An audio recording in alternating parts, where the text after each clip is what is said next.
Hello दोस्तों। आज की कहानी है बाप। प्रस्तुत है वो कहानी जो मेरे अंतर मन को छू गई। शहर के एक प्रसिद्ध अंतरराष्ट्रीय के विद्यालय के बगीचे में तेज धूप और गर्मी की परवाह के बिना बड़ी लगन से पेड़ पौधों की काट छांट में लगा था कि तभी विद्यालय के चपरासी की आवाज सुनाई दी। गंगादास, तुम्हें प्रधानाचार्य जी तुरंत बुला रही हैं। गंगादास को आखिरी के 5 शब्दों में काफी तेजी महसूस हुई और उसे लगा कि कोई महत्वपूर्ण बात हुई है जिसकी वजह से प्रधानाचार्य जी ने मुझे तुरंत ही बुलाया है। शीघ्रता से उठा, अपने हाथों को धोकर साफ किया और चल दिया द्रुत गति से प्रधानाचार्य के कार्यालय की ओर। उसे प्रधानाचार्य महोदया के कार्यालय की दूरी मीलों की लग रही थी, जो खत्म होने का नाम नहीं ले रही थी। उसकी हृदय गति बढ़ गई थी। सोच रहा था कि उससे क्या गलत हो गया जो आज उसको प्रधानाचार्य महोदया ने तुरंत ही अपने कार्यालय में आने को कहा। वह एक ईमानदार कर्मचारी था और अपने कार्य को पूरी निष्ठा से पूर्ण करता था। पता नहीं क्या गलती हो गई। वह इसी चिंता के साथ प्रधानाचार्य के कार्यालय पहुंचा। मैडम, क्या मैं अंदर आ जाऊं? आपने मुझे बुलाया था। हाँ, आओ। यह देखो। प्रधानाचार्य महोदय की आवाज में कड़की थी और उनकी उंगली एक पेपर पर इशारा कर रही थी। पढ़ो इसे। प्रधानाचार्य ने आदेश दिया। मैं मैडम, मैं तो इंग्लिश पढ़ना नहीं जानता मैडम। गंगादास ने घबरा कर उत्तर दिया। मैं आपसे क्षमा चाहता हूँ मैडम। यदि कोई गलती हो गई हो तो मैं आपका और विद्यालय का पहले से ही बहुत ऋणी हूँ, क्योंकि आपने मेरी बिटिया को इस विद्यालय में निःशुल्क पढ़ने की इजाजत दी। मुझे कृपया एक और मौका दें। मेरी कोई गलती हुई है तो सुधारने का। मैं आपका सदैव ऋणी रहूंगा। गंगादास बिना रुके घबरा कर बोलता चला जा रहा था। उसे प्रधानाचार्य ने टोका। तुम बिना वजह अनुमान लगा रहे हो। थोड़ा इंतजार करो, मैं तुम्हारी बिटिया की कक्षा अध्यापिका को बुलाती हूँ। वे पल जब तक उसकी बिटिया की कक्षा अध्यापिका प्रधानाचार्य के कार्यालय में पहुंची बहुत ही लंबे हो गए थे गंगादास के लिए। सोच रहा था कि क्या उसकी बिटिया से कोई गलती हो गई, कहीं मैडम उसे विद्यालय से निकाल तो नहीं रही। उसकी चिंता और बढ़ गई थी। कक्षा अध्यापिका के पहुंचते ही प्रधानाचार्य महोदय ने कहा, हमने तुम्हारी बिटिया की प्रतिभा को देखकर और परख कर ही उसे अपने विद्यालय में पढ़ने की अनुमति दी थी। अब ये मैडम इस पेपर में जो लिखा है उसे पढ़कर और हिंदी में तुम्हें सुनाएंगी। गौर से सुनो। कक्षा अध्यापिका ने पेपर को पढ़ना शुरू करने से पहले बताया, आज मातृ दिवस था और आज मैंने कक्षा में सभी बच्चों को अपनी अपनी माँ के बारे में एक लेख लिखने को कहा। तुम्हारी बिटिया ने जो लिखा उसे सुनो। उसके बाद कक्षा अध्यापिका ने पेपर पढ़ना शुरू किया। मैं एक गांव में रहती थी, एक ऐसा गांव जहां शिक्षा और चिकित्सा की सुविधाओं का आज भी अभाव है। चिकित्सक के अभाव में कितनी ही माएं दम तोड़ देती हैं बच्चों के जन्म के समय। मेरी माँ भी उनमें से एक थी। उन्होंने मुझे छुआ भी नहीं कि चल बसी। मेरे पिता ही वे पहले व्यक्ति थे मेरे परिवार के जिन्होंने मुझे गोद में लिया। पर सच कह रही हूँ तो मेरे परिवार के वे अकेले व्यक्ति थे जिन्होंने मुझे गोद में उठाया था। बाकी की नज़र में तो मैं अपनी माँ को खा गई थी। मेरे पिताजी ने मुझे माँ का प्यार दिया। मेरे दादा दादी चाहते थे कि मेरे पिताजी दोबारा विवाह करके एक पोते को इस दुनिया में लाएं ताकि उनका वंश आगे चल सके। परंतु मेरे पिताजी ने उनकी एक न सुनी और दोबारा विवाह करने से मना कर दिया।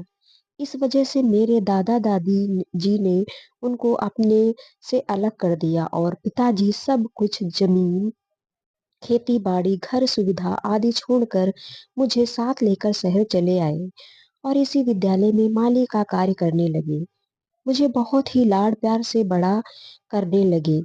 मेरी ज़रूरतों पर माँ की तरह हर पल उनका ध्यान रहता है। आज मुझे समझ आता है कि वे क्यों हर उस चीज़ को जो मुझे पसंद थी, ये कहकर खाने से मना कर देते थे कि वह उन्हें पसंद नहीं है, क्योंकि वह आखिरी टुकड़ा होती थी। आज मुझे बड़ा होने पर उनके इस त्याग के महत्व पता चला। मेरे पिता ने अपनी क्षमताओं में मेरी हर प्रकार की सुख सुविधाओं का ध्यान रखा और मेरे विद्यालय ने उनको यह सबसे बड़ा पुरस्कार दिया, जो मुझे यहाँ निःशुल्क पढ़ने की अनुमति मिली। उस दिन मेरे पिता की खुशी का कोई ठिकाना न था। यदि माँ प्यार और देखभाल करने का नाम है, तो मेरी माँ मेरे पिताजी हैं। यदि दया भाव माँ को परिभाषित करता है, तो मेरे पिताजी उस परिभाषा के हिसाब से पूरी तरह मेरी माँ हैं। यदि त्याग माँ को परिभाषित करता है, तो मेरे पिताजी इस वर्ग में भी सर्वोच्च स्थान पर हैं। यदि संक्षेप में कहूँ कि प्यार, देखभाल, दया भाव और त्याग माँ की पहचान है, तो मेरे पिताजी उस पहचान पर खरे उतरते हैं और मेरे पिताजी विश्व की सबसे अच्छी माँ हैं। आज मातृ दिवस पर मैं अपने पिताजी को शुभकामनाएं दूंगी और कहूंगी कि आप संसार के सबसे अच्छे पालक हैं। बहुत गर्व से कहूंगी कि ये जो हमारे विद्यालय के परिश्रमी माली हैं, मेरे पिता हैं। मैं जानती हूँ कि मैं आज की लेखन परीक्षा में सफल हो जाऊंगी, क्योंकि मुझे माँ पर लिखना था और मैंने पिता पर लिखा। पर यह बहुत ही छोटी सी कीमत होगी उस सब की जो मेरे पिता ने मेरे लिए किया। धन्यवाद। आखिरी शब्द पढ़ते पढ़ते अध्यापिका का गला भर आया था और प्रधानाचार्य के कार्यालय में शांति छा गई थी। इस शांति में केवल गंगादास के सिसकने की आवाज सुनाई दे रही थी।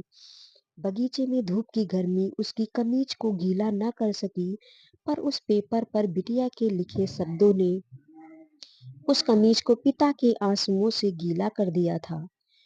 वह केवल हाथ जोड़कर वहां खड़ा था। उसने उस पेपर को अध्यापिका से लिया और अपने हृदय से लगाया और रो पड़ा। प्रधानाचार्य ने खड़े होकर उसे एक कुर्सी पर बिठाया और एक गिलास पानी दिया तथा कहा, गंगादास, तुम्हारी बिटिया को इस लेख के लिए पूरे 10 में से 10 नंबर दिए गए हैं। यह लेख मेरे अब तक के पूरे विद्यालय जीवन का सबसे अच्छा मातृ दिवस का लेख है। हम कल मातृ दिवस अपने विद्यालय में बड़े जोर शोर से मना रहे हैं। इस दिवस पर विद्यालय एक बहुत बड़ा कार्यक्रम आयोजित करने जा रहा है। विद्यालय की प्रबंधक कमेटी ने आपको इस कार्यक्रम का मुख्य अतिथि बनाने का निर्णय लिया है। यह सम्मान होगा उस प्यार, देखभाल, दया भाव और त्याग का, जो एक आदमी अपने बच्चे के पालन के लिए कर सकता है। यह सिद्ध करता है कि आपको एक औरत होना आवश्यक नहीं है एक पालक बनने के लिए। साथ ही यह अनुशंसा करता है उस विश्वास का जो विश्वास आपके बेटे ने आप पर दिखाया। हमें गर्व है कि संसार का सबसे अच्छा पिता हमारे विद्यालय में पढ़ने वाली बच्ची का पिता है। जैसा कि आपकी बिटिया ने अपने लेख में लिखा है, गंगादास, हमें गर्व है कि आप एक माली हैं और सच्चे अर्थों में माली की तरह न केवल विद्यालय के बगीचे के फूलों की देखभाल की, बल्कि अपने इस घर के फूल को भी सदा खुशबूदार बनाकर रखा, जिसकी खुशबू से हमारा विद्यालय महक उठा। तो क्या आप हमारे विद्यालय के इस मातृ दिवस कार्यक्रम के मुख्य अतिथि बनेंगे? रो पड़ा गंगादास और दौड़कर बिटिया की कक्षा के बाहर से आंसू भरी आंखों से निहारता रहा अपनी प्यारी बिटिया को। तो दोस्तों, ऐसे ही कहानी सुनने के लिए हमारे चैनल को सब्सक्राइब, वीडियो को लाइक, शेयर, कमेंट अवश्य करें। धन्यवाद।